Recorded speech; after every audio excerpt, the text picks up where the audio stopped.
বৈশাখ মাসের শুক্লপক্ষের তৃতীয়াকে কেন অক্ষয় তৃতীয়া বলা হয়, আজ ব্রতকথার মাধ্যমে চলুন জেনে নিন।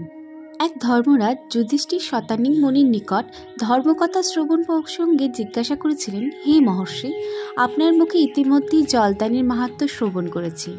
অধুনা পুনরায় উহা সবিস্তরে শ্রবণ করার বাসনা করছি। কৃপা করি পুনঃস্বর কীর্তন করুন। শতানিক বলিলেন, পুরাকালে কর্কশভাষী, নিষ্ঠুর, ক্রোধী, ধর্মকর্মত্যাগী এক ব্রাহ্মণ ছিলেন। একদা এক ব্রাহ্মণ ক্ষুধা তৃষ্ণায় কাতর হয়ে তার দ্বারে এসে কিছু অন্ন আর জল প্রার্থনা করলেন। তাতে সেই নিষ্ঠুর ব্রাহ্মণ ডেকে বললেন, যাও যাও, এখানে এসব কিছু হবে না, তুমি এখনই এখান থেকে দূর হয়ে যাও, আমার ঘরে ওসব কিছু নেই। এই কথা শুনে সেই ক্ষুধার্ত ব্রাহ্মণ চিন্তা করতে লাগলেন, তাই তো, এখন আমি কোথায় যাই, কি করি? সময় সেই নিষ্ঠুর ব্রাহ্মণের স্ত্রী সুমতি ছিলেন সতীসাধ্যী ধর্মপরায়ণা।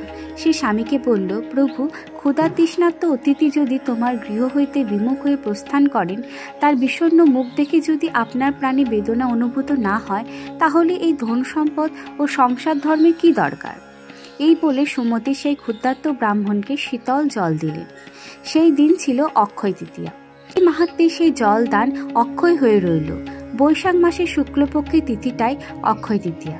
এই দিন যে কর্মের অনুষ্ঠান করা হয় তাই অক্ষয় হয়ে রয়।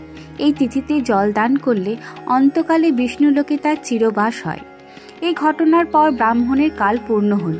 তখন যমদূতেরা এসে সেই নিষ্ঠুর ব্রাহ্মণকে বেঁধে যমরাজের কাছে নিয়ে গেল। তখন তৃষ্ণায় সেই ব্রাহ্মণ এর কণ্ঠ তালু শুকিয়ে গেছে।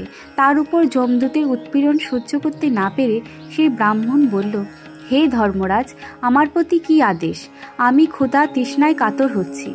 যমরাজ তখন দূতগণদের বললেন, ওকে তোমরা ত্যাগ করো। এই ব্যক্তি খুব পুণ্যবান। এ স্ত্রী বৈশাখ মাসে শুক্লপক্ষে এক তৃষ্ণার্ত ব্রাহ্মণকে জলদান করেছিলেন। এই কথা বলে ধর্মরাজ যম ব্রাহ্মণকে বললেন, শুধুমাত্র আপনার স্ত্রী অক্ষয় তৃতীয়ার দিন জলদান করেছিল বলে আজ আপনার নরকবাস হলো না। এই তিথিতে যে যা পুণ্য কাজ করে তা অক্ষয় হয়ে থেকে যায়।